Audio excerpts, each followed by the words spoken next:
If you fired a Star Wars blaster, you'd expect a laser beam. But what comes out is actually supercharged explosive gas that can flash cook organic tissue and blast through durasteel walls. The color of the bolt even tells you how deadly it is.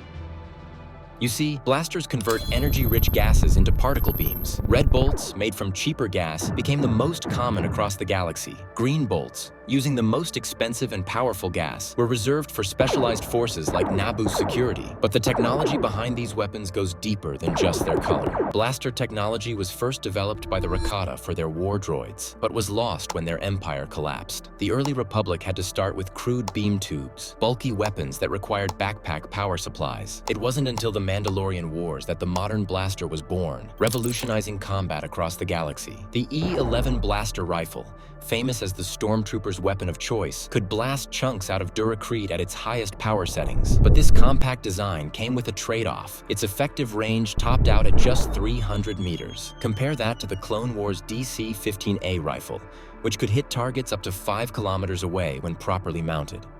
But range wasn't everything. The Separatists' E5 blaster rifle could fire faster than any non-repeating weapon in the galaxy, though this raw speed often led to overheating. Meanwhile, the Rebels' A280 found the sweet spot between power and reliability, making it a favorite among their infantry.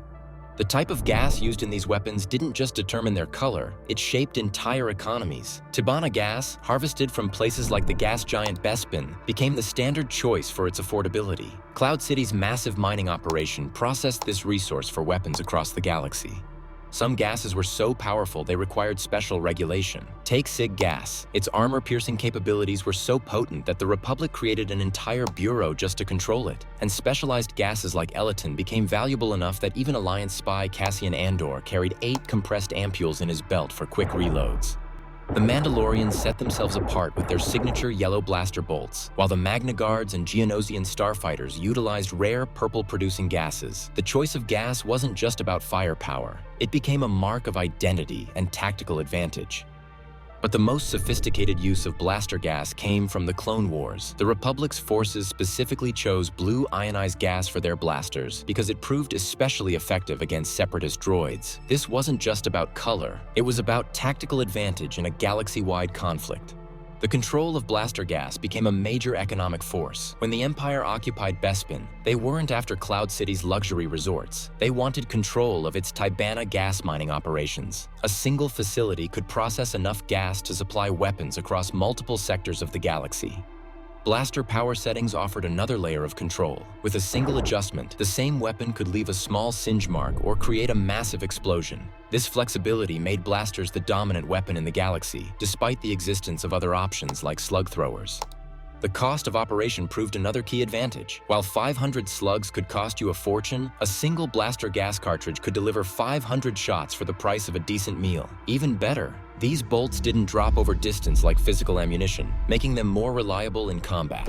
Not every blaster was built for pure destruction. Training models used special orange or cyan-colored gases, producing low-powered bolts that could be safely used on living targets. The Clone Army used these during their training sessions on Kamino, allowing cadets to practice combat without lethal consequences.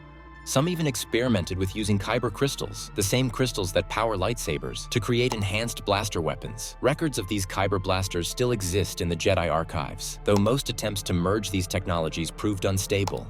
The search for more powerful blaster technology never stopped. Some weapons manufacturers attempted to harness the power of specialty gases like Irelon and Elaton. Spies and mercenaries particularly valued Elaton gas. Beyond standard military models, specialized hybrid weapons emerged. The bow rifle combined blaster technology with melee combat capabilities. Ketsu's staff and the blaster spear showed how energy weapon technology could be integrated into traditional fighting tools. Security features became standard on most models. Blasters included serial numbers, safety mechanisms, and cautionary pulsers. Advanced models could even be equipped with Trandoshan doublers or triplers to increase firepower, though this often required an additional actuating module. Each blaster required 2 power sources, the gas cartridge and the power pack. pack. While the gas cartridge could create 500 bolts, the power pack that energized them would run dry after 100 shots. Blastech Industries and other manufacturers designed their weapons around these limitations. Every component served a specific purpose. Cooling units prevented overheating, barrel shrouds protected the mechanism, and mounting points allowed for scopes and other attachments. These weren't just extras. They were essential to the weapon's reliability.